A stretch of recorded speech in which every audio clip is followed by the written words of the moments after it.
سر JUI Pakistan اس بل پہ جب بات کرے تو یہ تاثر کم از کم ہرگز نہیں دینا چاہتی کہ ہم اقلیتوں کے حقوق کے مخالف ہیں۔ باوجود ایک مذہبی سیاسی جماعت ہونے کے ہم ان کو اپنے جیسا شہری سمجھتے ہیں، مگر اس کے ساتھ ساتھ ایسا بھی کوئی تاثر نہیں دینا چاہتی یا ایسا بھی کوئی لیجسلیشن جو ہے وہ یہاں سے نہیں جانے دینا چاہتی جس سے یہ تاثر ہو کہ شاید جو ہے میجارٹی اس سے کمتر شہری ہے، یا باقی قوانین جو اس سبجیکٹ پہ بن چکے ہیں اور جس کا اثر کسی نہ کسی حوالے سے موجود ہوتا ہے، اس اثر کو کم کیا جا سکے۔ دو باتوں پہ اس میں اعتراض ہے۔ میں یقیناً جو ہے نا مانتا ہوں کہ بہت عرصے سے یہ معاملہ پینڈنگ ہے اور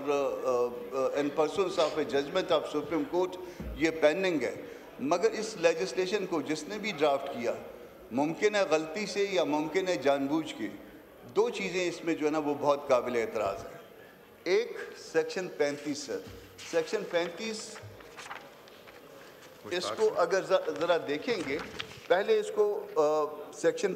1 کو دیکھیے گا کہ this act shall be called the national commission of minorities right act, اور اس کو اب سیکشن 35 کے ساتھ ملا کے پڑھیے گا کہ act to have overriding effect, the provision of this act shall have effect notwithstanding anything contrary contained in any other law for the time being enforced. اب اس کا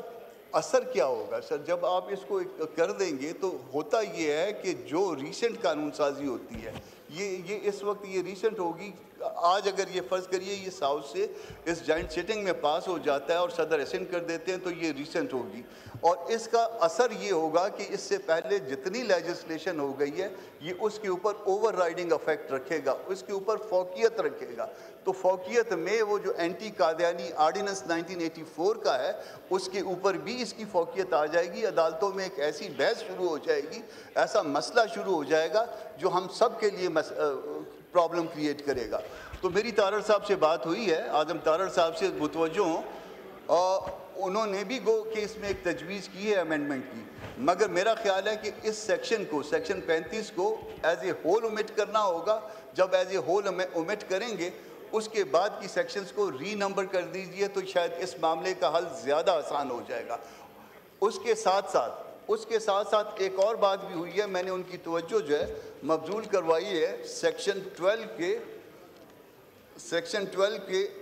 کلاس ایچ پہ، جہاں پہ سو motto کا اختیار بھی آپ نے کمیشن کو دے دیا ہے۔ ایک طرف آپ عدالتوں سے سو موٹو کا اختیار لے رہے ہیں اور دوسری طرف کمیشنز کو یہ اختیار دے رہے ہیں، تو اگر کسی کو تکلیف کرنی ہے تو ایک 4 روپے کی درخواست جو ہے وہ اس کمیشن میں داخل کر سکتا ہے۔ تو یہ سو موٹو کا اختیار جو کمیشن کو دینا ہے یہ بھی یقیناً آپ کے اپنے اس